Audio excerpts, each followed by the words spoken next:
Hey guys, today I'm going to share my experience how planned and went about my Europe trip.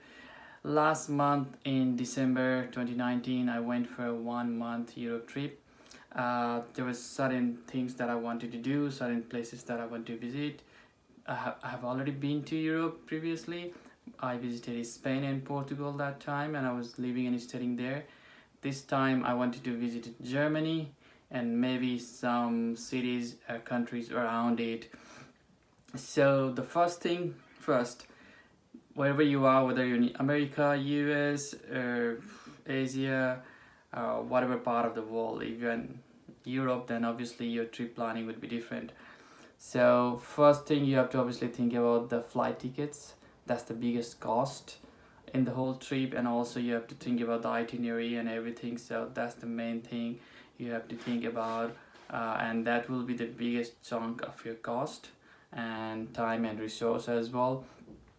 So once you are done with that, and you obviously plan the other itineraries. So visiting in Europe, like for those who are in the US, it's going between one state to another. Like people from Asia, like India, like it's going from one state to another. It's not really difficult to travel around Europe itself, because once you have Schengen visa, if you need visa, then you can travel between those countries. So it's not a difficult task, and there are a lot of options. Also, the biggest thing is to identify how to get the cheapest flight from your destination, from your country or your city to Europe.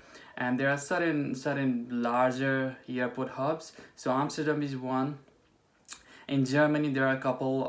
Frankfurt, Berlin is the other one, and obviously there are a few other like France. There is Paris airport, which is one of the biggest one. So you need to find what is the biggest airport that the airlines that you're looking for takes from your country to Europe. So that will help you identify the cheapest and lowest hours of traveling as well, because you have to think about it, otherwise the traveling time would be too long for you to enjoy the journey. So once you've settled with the flight ticket, I think now you need to think about how you divide, if you have 1 month plan, or if you have more than that, or if you have 15 days or 2 weeks. You need to think about how to plan your trip, or think about the itinerary. So the best thing to do on that is obviously you have to look at the hotels. There are a couple of, if you're going as a backpacking, there are a couple of options. Hostelworld.com is one. Booking.com is one. I usually use Booking.com because I found that really gives me better fares. Obviously there is Agora.com. Obviously there is Airbnb.com. I used a mix of Airbnb and Booking.com last time. So you use all that and you book the hotels first, and then obviously now you have to book the travel between these different cities. So when I did my trip, my flight was from Sydney to Berlin, but it has a lot of transit as well. But anyway, so the flight went from Sydney to Berlin. So I had almost a week there. I was supposed to meet a couple of friends there, and then I went to Hamburg, and I was supposed to meet a friend of Amsterdam. So and then from Amsterdam to I went to Budapest, because I wanted to mix the whole trip between some European countries which are really developed and really there's a lot of stuff to see, and the mix of other Western European countries as well, to see the difference and just the culture and diversity in just one trip. So I went to Budapest in Hungary, then I went to Austria, then I went to Prague, and from Prague back to Berlin. So you don't have to worry about the travel between the countries. There are, I think I'll say there are 4 or 5 major options. The first one is obviously if you are traveling on a limited budget, like backpacking or something, Flixbus. It's a bus service. They call it Flixbus. Obviously, they have other bus service as well, but that's the best thing for you to start checking the fares. And there is obviously the train, which I like, and I did use Flixbus in only one trip and I didn't like it, so I used the train travel.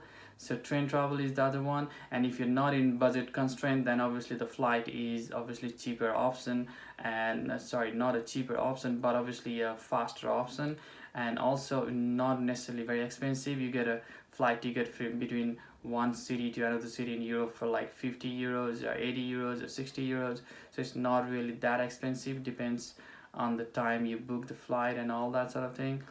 And the bus, train, flight, and obviously BlaBla car is quite popular in Europe.